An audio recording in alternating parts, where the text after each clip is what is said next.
Today we will implement if-else statement in the Java program. તો એના માટે આપણે MyEclipse ઓપન કરીને ફાઇલ મેનુમાં ન્યૂ જાવા પ્રોજેક્ટ આટલું સિલેક્ટ કરી લેશું તો એક ડાયલોગ બોક્સ આવશે. એમાં પ્રોજેક્ટ નેમ આપી દેવાનું.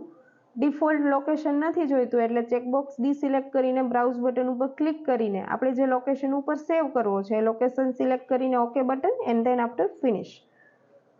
તો અહીંયા હવે પ્રોજેક્ટ જે નામનો બનાવેલો છે એ આઇકન મળી જશે. એના ઉપર રાઈટ ક્લિક કરીને ન્યૂ ક્લાસ બનાવી લેવાનો.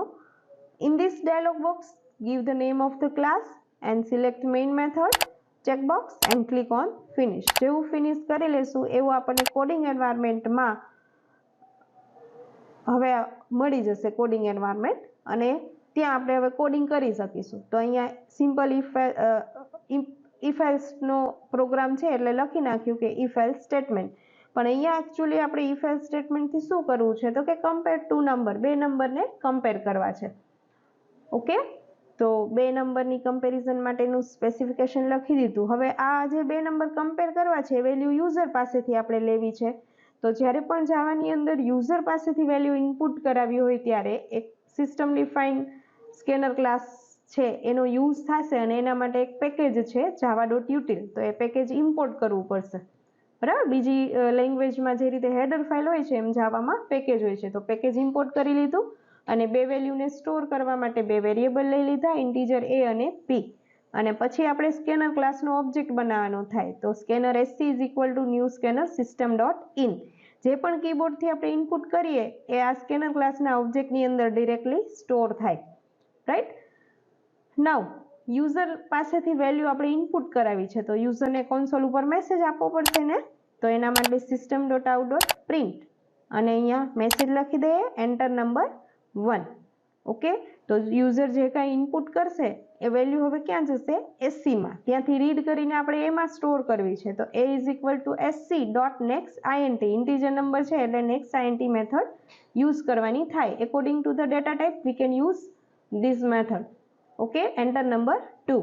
એન્ડ સેકન્ડ નંબર બીમાં સ્ટોર કરવો છે તો b is equal two sc.next. હવે આ બે નંબરની કમ્પેરિઝન કરવી છે તો એના માટે આપણે if else લખીશું.